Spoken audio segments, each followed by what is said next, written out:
Destiny has always been one of my favorite games, but in due time, every good thing has to lose its luster, which isn't a bad thing, and for me that just kind of means that Destiny isn't as hard as it once was, but I still want to challenge myself, so I thought, what better way to do that than to give myself a little challenge run. But this can't be any normal challenge run. Oh no, that would make way too much sense. Instead, I want to ask myself a single question. Can I beat a Destiny 2 dungeon in the time it takes for me to get a lobotomy? So what exactly do I mean by this? As you can see, the average lobotomy takes about 10 minutes to be completed. So theoretically speaking, I would need to complete an entire dungeon in under 10 minutes. Which, although it's technically possible, I value my life and my mental sanity, and I don't want to do that because that sounds awful.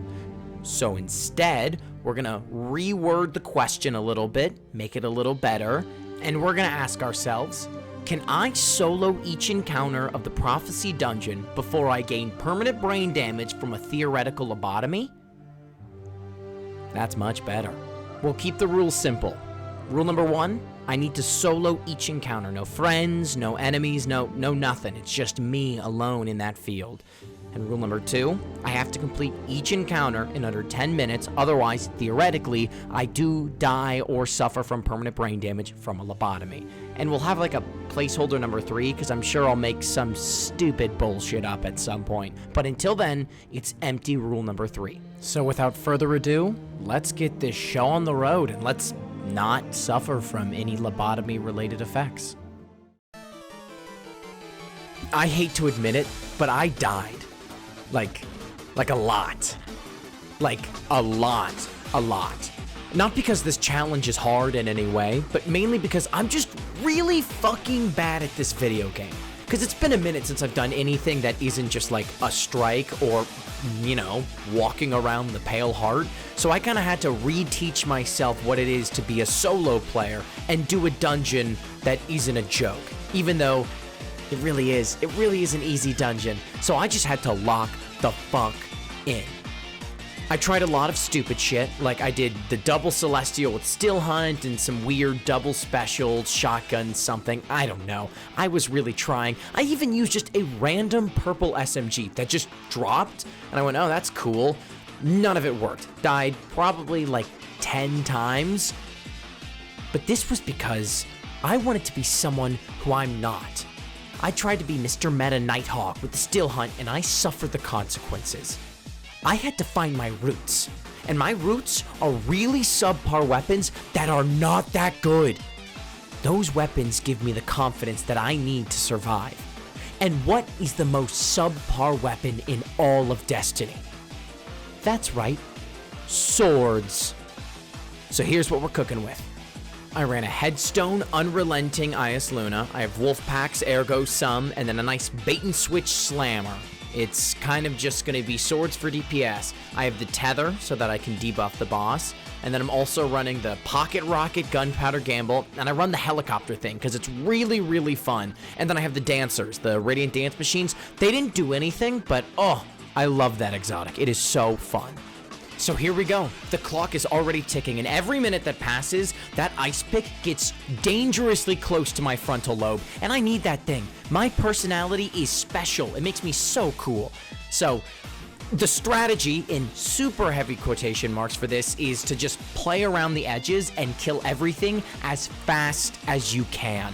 Those Scions, if they duplicate, are so annoying. So just nuking them with whatever grenade, or in my case, a lot of Headstone, Gunpowder Gamble was great here. And then the Knights, all I would do was obviously kill the first 2 so I could get my big moat, and I would leave the last one alive so that I would have less to worry about when I go and slam dunk, deposit those moats. And on the subject of depositing moats, as you can see here, it's really important to try and get the double slam. It's if you kind of center yourself in between the 2, there's a good chance that you can clear both of them with 1 deposit.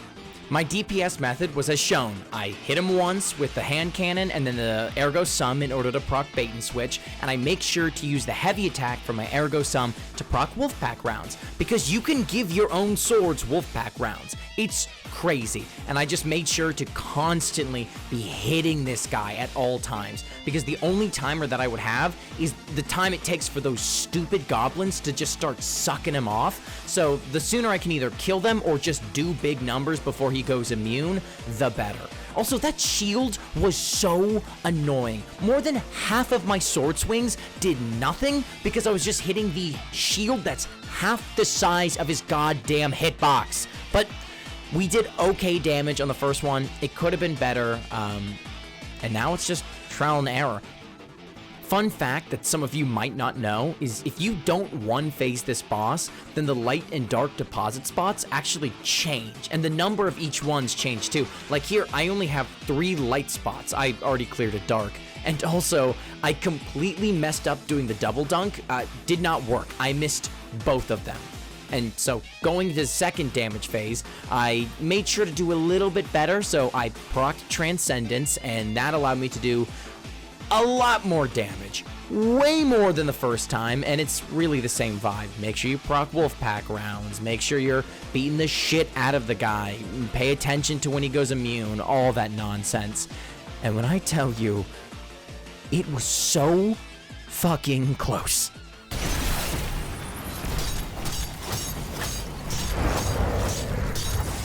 Ain't no way. Ain't no way. Ain't no fucking way. What? He has a fucking shrimp stick of HP. And the phase ended?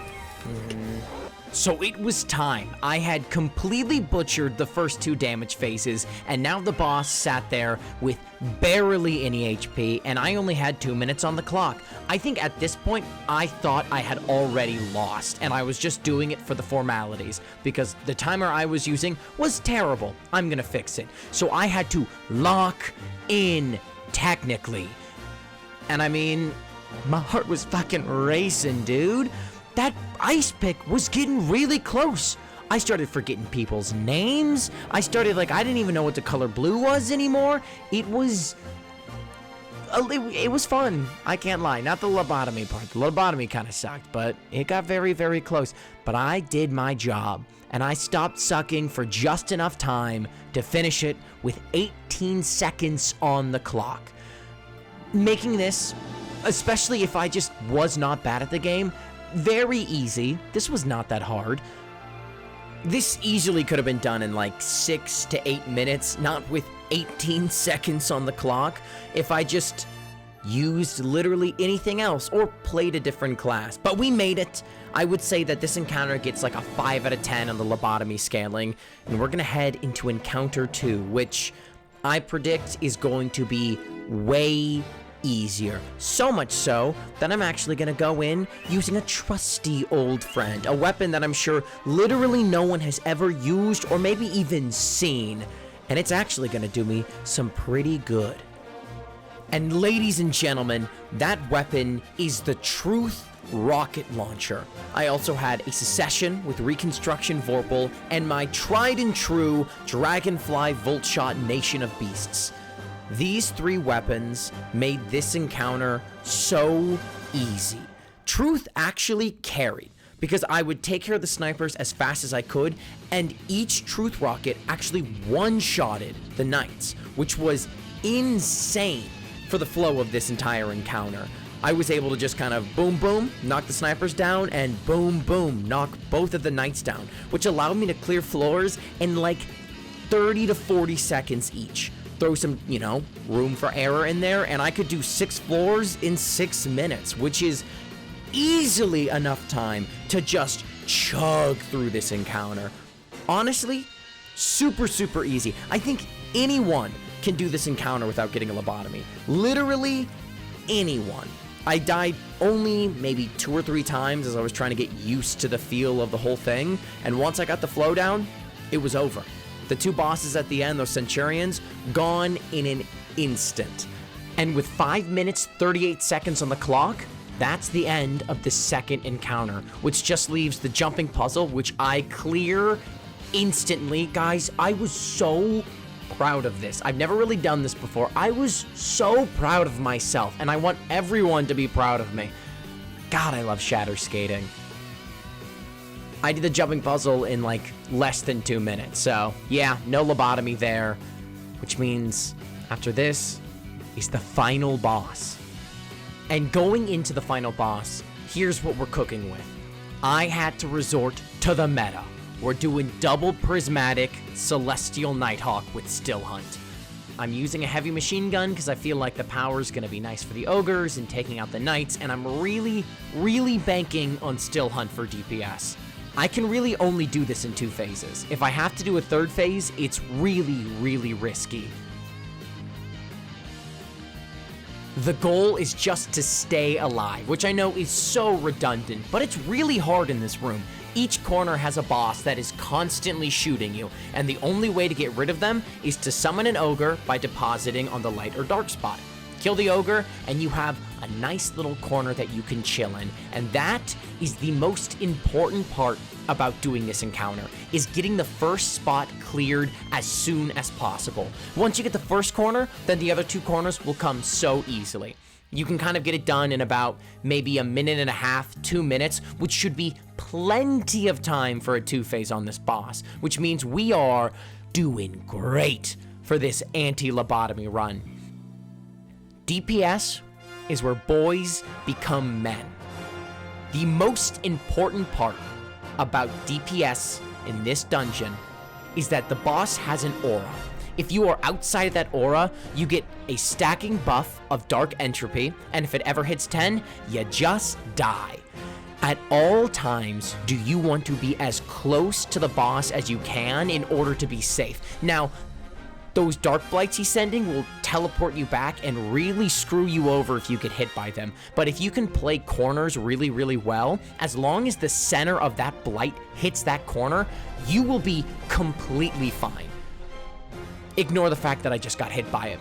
The strategy here is unload everything I can at the very beginning, as you saw, and then as we move forward, I'm gonna try and put more emphasis on just killing these hobgoblins because they are so annoying and can easily be the killer of your run. Once they're all down, or as long as I've killed the ones that have spawned up, I do a little bit of damage to the boss. But I do not completely unload again until the very last point, or once I've killed all the snipers, which would be those 2 up on the staircase. Now I can put a little bit more emphasis into shooting him. And please ignore my aim. I know it's so bad. And oh god, the gunpowder gamble. I tried very hard, and I did a good job. For a little boy like me, I did a great job. Now that he's at the last little part, I can unload again, missing most of my shots, and that's okay. Sometimes it's nice to get up on the staircase. It's a little bit safer there. That just wasted a lot of time for me, but I was able to get one last little still hunt shot in there. And doing almost half his HP is actually really nice. Assuming I can recreate all of that, quote-unquote, perfectly, then that's an easy 2-phase. If not a 3-phase, but a 3-phase is possible. We could make it work. Entering the second room is at this point where the lobotomy is really starting to affect me. Now that I feel it and notice it, like even the past few encounters, I did it in under 10 minutes, but that lobotomy shit, it's really starting to fuck me up, and I'm starting to forget my own name. I can't really see straight, like half my screen is blue right now. It's really bad. So we need to keep this pace up because we're going at a pretty solid pace. We're only halfway through the time and the boss is halfway through his HP. So if I can get to the second damage phase, all will be well. Unfortunately, going into the second damage phase, all is not well because I only have 11 shots in my still hunt, and that is nowhere near enough to 2-phase the boss. But I don't want to waste time killing ads, farming for ammo, so I just send it, which is forcing me to put all of my money on my heavy machine gun. It's got bait and switch, it's got reconstruction, so it's not bad for DPS, but it's definitely not what I want to trust. So here we go, second damage phase.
If it wasn't painstakingly obvious, that was a terrible damage phase. Not only did I miss so many shots, but I also just made so many poor decisions on when to shoot still hunt and when to use my heavy machine gun, which resulted in us not doing enough damage to this boss. I also don't even think I transcended once in either damage phase, so here it is now. I have less than 2 minutes to kill 6 knights and 3 ogres. I gotta go crazy. I don't even care about ammo anymore. I just need to get to that damage phase. And if that means popping a Celestial Nighthawk on an ogre, then that's what I gotta do. And I'm sure that I won't regret that decision later. I do it. I managed to kill all 6 knights and all 3 ogres with 20 seconds left. There's the obligatory 10 seconds to enter and go down and start damage phase. I have exactly 10 seconds to kill this boss.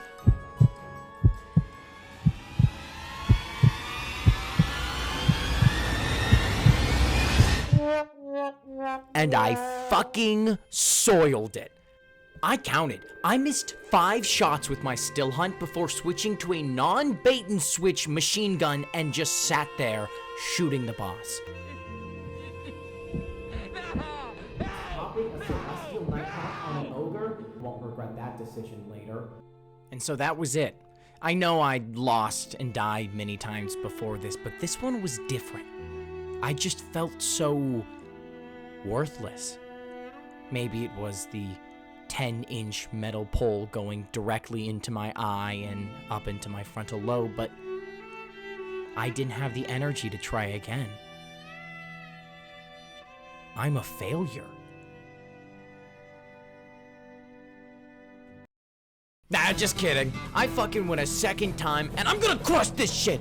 I don't go down getting a lobotomy. I never in my 22 years of being alive have ever suffered any permanent brain damage from any lobotomy, and I'm not gonna let today be the day that I let it happen. No, we go in again, stronger, faster, stronger even more, probably faster also. Maybe just doing damage a little bit better than last time. We're gonna fucking crush this shit.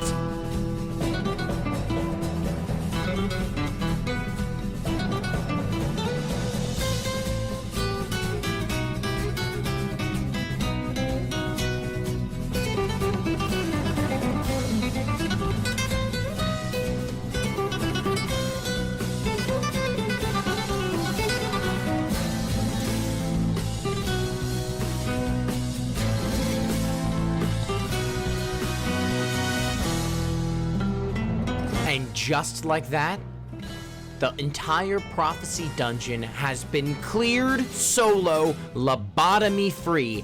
Every encounter in under 10 minutes, which, albeit not that impressive, was really fun to do. So the question has been answered. Yes, you can solo each encounter of the prophecy dungeon without retaining permanent brain damage from a theoretical lobotomy. If you made it to the end of the video, a special thank you to you. These videos take a lot of time to make, and I really appreciate your support. Well, it's been fun. This is Egg, making a goofy video for some goofy people. See you next time. It's always next year. Oh, huge numbers. Let's see.